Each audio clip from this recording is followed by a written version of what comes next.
So here we have the Ford C-Max automatic on a 19 plate. I'm going to start off by showing you inside the boot and then we'll hop in and run through some controls from there.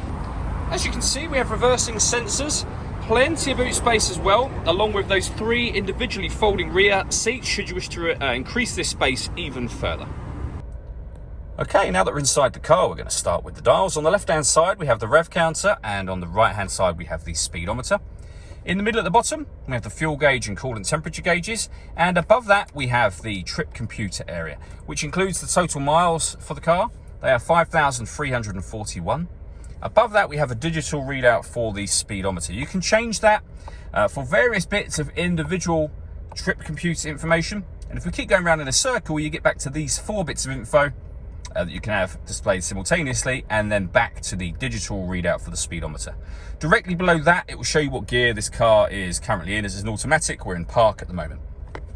If we back out to the steering wheel, on the left-hand side, we have the buttons to change the trip computer info. We have stereo and phone controls on the right-hand side, and then cruise control and speed limiter on the bottom left-hand side there as well. Over in the center, we have the touchscreen for the car. So you can access your satellite navigation. There's a full video showing how this works on our website and on our YouTube channel. We can go back to the home screen from there. We can add our phone. Search for your vehicle on your device and select it once it is found. And just follow the instructions on screen and on your phone from there. And when it comes to music in this car, we have AM, FM and DAB radio, a CD player. You can stream your music wirelessly via Bluetooth audio. This car also has USB inputs as well, so if you plug devices in there, there's 2 of them in total, they will appear up on here as further options. Working our way down, we have the main volume for the stereo, and then underneath that, we have the dual zone climate control. So you can adjust the passenger temperature, and the same over on the driver's side. You can increase and decrease the fan speed. You can determine what direction you'd like the air to be distributed in. The air conditioning is on at the minute, so that's off, back on again. Or hit auto. The car will now maintain the temperatures you've asked for, which you can hear it doing, by taking control of the fan speed for you. It'll also take control of the direction of the air as well. Any manual adjustment will override automatic straight away. We have a heated rear screen and a heated front screen. Heated driver seat and passenger seat, both with 3 different heat settings on each. This button turns off the stop and start. This car's designed to cut out when it's stationary in traffic to save you fuel.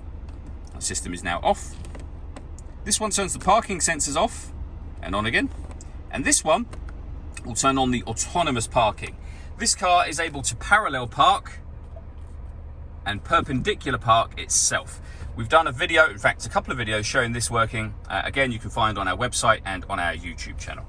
Finally, we have the gear lever for the fully automatic gearbox, a 12-volt charging socket, and then all the way back in the central armrest, the 2 USB inputs I mentioned a moment ago.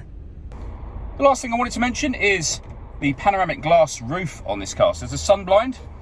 Press the button and you can see that will open electronically, and that lets in a huge amount of extra light to the car.